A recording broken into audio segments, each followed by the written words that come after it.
تو تم نے اپنی جان پر ظلم کیا. اور ان حرمت والے مہینوں کے احترام کے اندر بندوں کو چاہیے کہ ان حرمت والے مہینوں کے اندر اپنی جان پر ظلم نہ کریں. میرے پیارے آقا صلی اللہ تعالی علیہ وسلم کے پیارے دیوانوں، اور جان پر ظلم یہ ہے کہ ہم اپنے وجود کو اللہ کی نافرمانی میں ڈھکیل دیں، اللہ کے ارشاد کے خلاف ڈھکیل دیں، تو خود ہم اپنی جان پر ظلم کر رہے ہیں. مثال کے طور پر اگر آنکھ سے حرام چیز کو آپ نے دیکھی تو ہم نے آنکھ پر ظلم کیا اس اعتبار سے کہ آنکھ سے ہم نے غلط چیز دیکھی. اب حدیث مبارکہ میں ہے آقا کریم صلی اللہ علیہ وسلم نے حرام چیزوں کو دیکھنے والے کے بارے میں فرمایا کہ کل بروز قیامت اس کی آنکھ کے اندر جہنم کی سلاخیں ڈالی جائیں گی.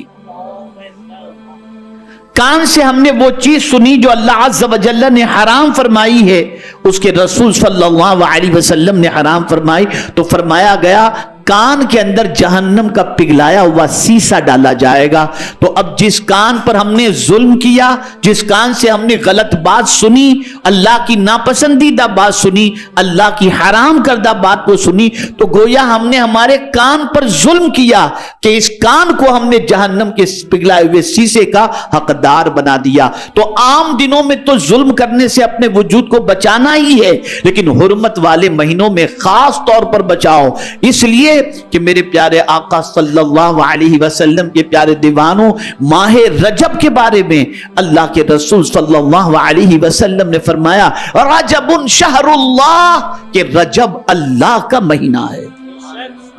اتنا بڑا مہینہ ہے یہ، بہت عظمت والا مہینہ، بہت برکت والا مہینہ ہے.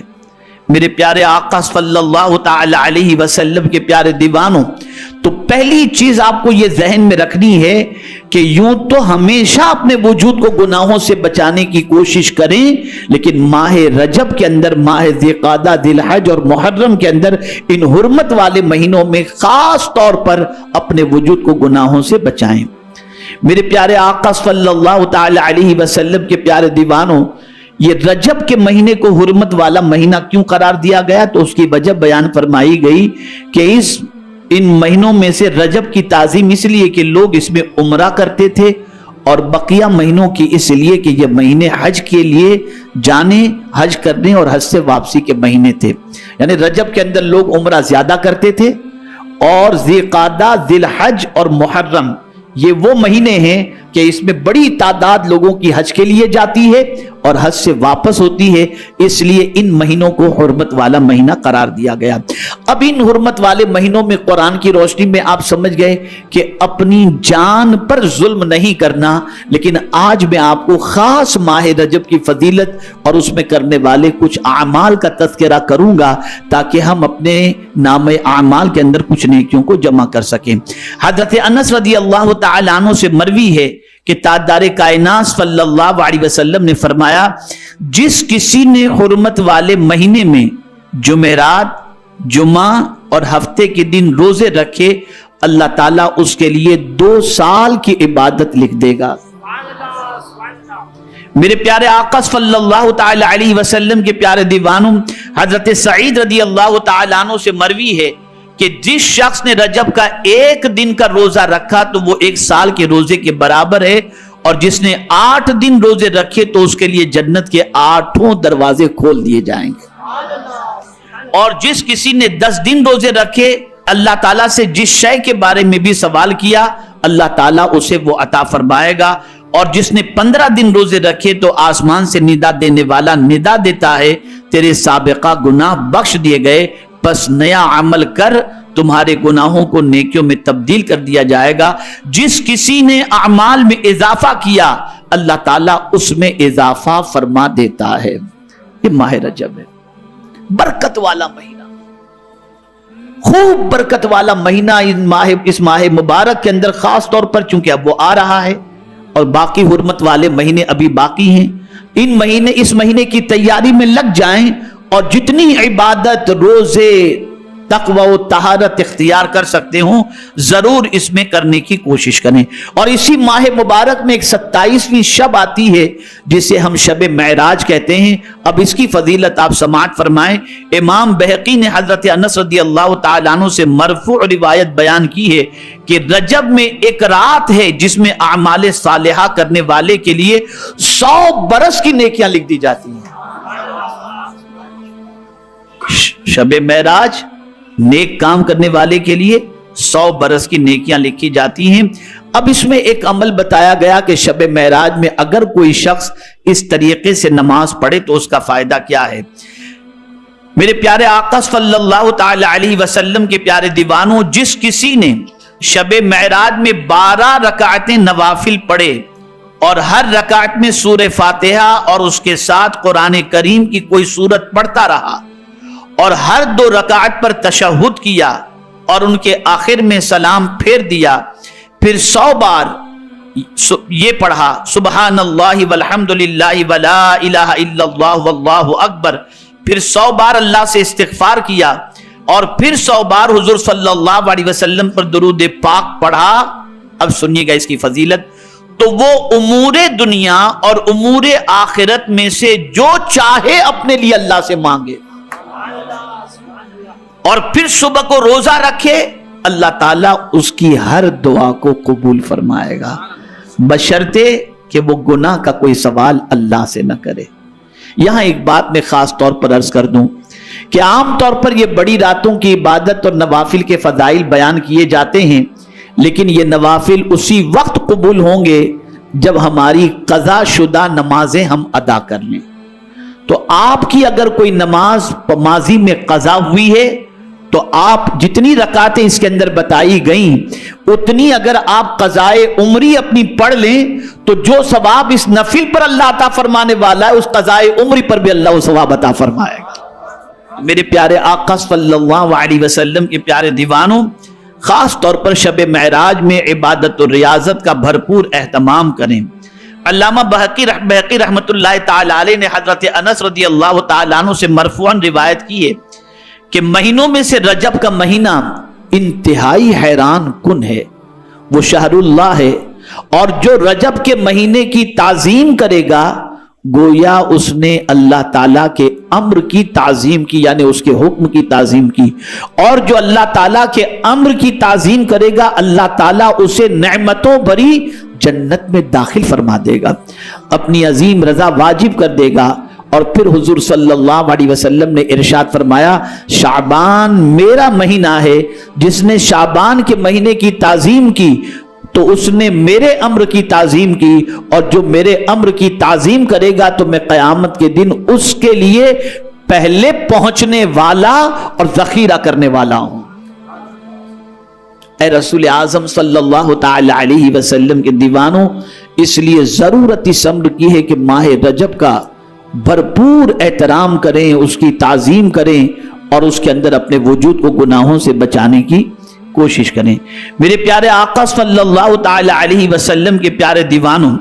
اعلیٰ حضرت عظیم البرکت امام عشق و محبت نے فتاوی رضویہ میں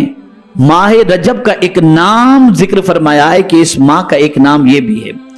ماہ رجب المرجب کا ایک نام شہر اسم یعنی بہرا مہینہ. بہرا سمجھتے ہیں نا آپ، جو کچھ سنتا ہی نہیں،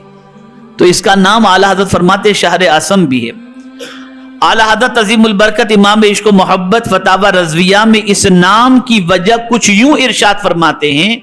ہر مہینہ اپنے ہر قسم کے واقعات کی گواہی دے گا. ہر مہینہ ہر قسم کے واقعات جو اس مہینے میں واقعات ہوئے ہیں ان واقعات کی وہ گواہی دے گا سوائے رجب کے. توجہ چاہوں گا، سوائے رجب کے، کہ رجب حسنات یعنی اچھائیاں بیان کرے گا اور برائیوں کے ذکر پر کہے گا میں بہرا، مجھے خبر نہیں، اس لیے اسے شہر اسم کہا جاتا ہے. قربان جائیے اس مہینے کی عظمت پر. میں جب اس کے بارے میں تھوڑا سا غور کرتا ہوں تو عقل دنگ رہ جاتی ہے کہ آخر اسی مہینے کو شہر اسم کیوں کہا گیا. تو ایک چیز یہ سمجھ میں آتی ہے کہ اس کی وجہ یہ ہے کہ یہ شہر اللہ ہے، یہ اللہ کا مہینہ ہے، اور اللہ اپنے بندوں سے بہت پیار کرتا ہے، بہت محبت کرتا ہے، اتنی محبت کرتا ہے جس کی کوئی انتہا نہیں اور اس کے کرم کا کوئی ٹھکانہ نہیں۔ اندازہ لگائیے، یہ مہینہ حسنات تو بیان کرے گا، یعنی اگر کسی نے اچھائیاں کی، بھلائیاں کی، نیکیاں کی، تو یہ مہینہ بیان کرے گا کہ اس نے یہ نیکیاں کی ہیں اور بھلائیاں کی ہیں، لیکن جب گناہ کی بات آئے گی تو کہے گا میں بہرا ہوں، مجھے نہیں معلوم یہ کیا ہے۔ یہ سب کچھ صدقہ ہے مدینے کے تاجدار کا صلی اللہ علیہ وسلم، یہ سب کچھ صدقہ ہے پیغمبر رحمت صلی اللہ تعالی علیہ وسلم کا۔ میرے پیارے آقا صلی اللہ تعالی علیہ وسلم کے پیارے دیوانوں، اللہ رب العزت جل جلالہ کی رحمت بے پناہ ہے، وہ اپنے بندوں سے بے پناہ پیار فرماتا ہے اور اپنے بندوں پر بے پناہ شفقت فرماتا ہے۔ میرے پیارے آقا صلی اللہ علیہ وسلم کے پیارے دیوانوں، اب اس مہینے کا نام رجب کیوں رکھا گیا؟ رسول اعظم صلی اللہ علیہ وسلم سے دریافت کیا گیا کہ یا رسول اللہ صلی اللہ تعالی علیہ وسلم اسے رجب کیوں کہتے ہیں؟ تو میرے آقا صلی اللہ علیہ وسلم نے فرمایا کیونکہ اس مہینے میں شعبان و رمضان کے لیے خیر کثیر بڑھائی جاتی ہے، یعنی اس مہینے کے اندر بھلائی کو بڑھا دی جاتی ہے، اور ماہ رجب میں روزہ رکھنے والوں کے لیے اللہ تعالیٰ شعبان اور رمضان کے روزے آسان بھی کر دیتا ہے، اور رجب کے مہینے ہی سے بندے کے لیے خیر کے دروازے کھل جاتے ہیں اور بھلائی کے اندر اضافہ ہوتا چلا جاتا ہے۔ اس مہینے میں انسان نیکی کرتا ہے تو نیکی کا اجر بھی اللہ بڑھا دیتا ہے دوسرے مہینوں کے مقابلے میں۔ میرے پیارے آقا صلی اللہ تعالی علیہ وسلم کے پیارے دیوانوں، اللہ اکبر، حضرت انس بن مالک رضی اللہ تعالیٰ عنہ سے مروی ہے کہ حضور صلی اللہ علیہ وسلم نے فرمایا جنت میں ایک نہر ہے جس کا نام رجب ہے، جو شخص رجب میں ایک دن روزہ رکھے گا اللہ تعالیٰ اس نہر سے اس کو سیراب فرمائے گا۔ جنت کی نہر کی بات ہے یہ، اور جنت کی نہر کا کیا کہنا۔ حضرت علی ابن حسین رضی اللہ تعالیٰ عنہما سے مروی ہے کہ رسول اعظم صلی اللہ علیہ وسلم نے فرمایا جس نے رجب کی رات کو زندہ کیا اور دن میں روزہ رکھا تو اللہ تعالیٰ اسے جنت کے پھلوں میں سے کھلائے گا اور انہیں صاف ستھری پاکیزہ شراب پلائی جائے گی جس پر مہر لگی ہوئی ہوگی، یعنی ایک دم سیل پیک ہوگی، اور جیسے ہی وہ بندہ ماہ کی رجب کا روزہ رکھنے والا اور عبادت کرنے والا جب اللہ کی بارگاہ میں پہنچے گا تو اس سیل پیک مہر والی شربت اور شراب کی بوٹلز کے ذریعے اللہ عز و جل اس بندے کو شراب عطا فرمائے گا، یعنی پاکیزہ شراب، جو وہاں کی شراب ہے، یہاں والی شراب نہیں جیسے جو مارکیٹ میں بکتی ہے۔ میرے پیارے آقا صلی اللہ تعالی علیہ وسلم کے پیارے دیوانوں، لیکن محروم کون رہے گا؟ تو فرمایا گیا 3 لوگ محروم رہیں گے۔ نمبر 1، کسی نے اللہ کے واسطے سے مدد مانگی اور اس نے مدد نہ کی، یعنی کسی مسلمان سے مدد مانگی گئی، وہ مدد کرنے کی طاقت رکھتا ہے، اور مدد مانگنے والے کی پوزیشن یہ ہے کہ واقعی وہ مدد کا مستحق ہے اور وہ مدد مانگ رہا ہے، اور مدد مانگنے والے کی اگر مدد نہیں کی جا رہی تو فرمایا گیا وہ کل بروز قیامت جنت کے پھل اور جنت کی شراب سے محروم رہے گا۔ دوسرا وہ شخص کہ اس کے پاس اس کے بھائی نے حاجت لا کر کے پیش کی کہ میری یہ حاجت ہے، میری یہ حاجت پوری کر دو، اگر وہ بندہ اس کی حاجت پوری کرنے کی طاقت رکھنے کے باوجود حاجت پوری نہیں کرتا تو فرمایا گیا وہ بھی جنت کے پھلوں سے محروم رہے گا اور جنت کی شراب سے محروم رہے گا۔ اور اسی کے ساتھ ساتھ میرے پیارے آقا صلی اللہ علیہ وسلم کے پیارے دیوانوں، کسی نے ناحق کسی کو قتل کیا تو یہ قتل کرنے والا بھی جنت کے پھلوں سے اور جنت کی شراب سے محروم رہے گا۔ میرے پیارے آقا صلی اللہ تعالی علیہ وسلم کے پیارے دیوانوں، اب جو میں بات عرض کرنے جا رہا ہوں اسے اچھی طریقے سے ذہن کے اندر محفوظ کر لیں انشاءاللہ العظیم۔ اس کے بعد آپ کوشش کریں گے کہ آپ ماہ رجب کا احترام کرتے ہوئے دعا کے اندر عبادت میں اپنے وقت کو گزار سکیں۔ سیدنا عبداللہ ابن عمر رضی اللہ تعالی عنہما فرماتے ہیں 5 راتیں ایسی ہیں جس میں دعا رد نہیں کی جاتی، جس میں دعا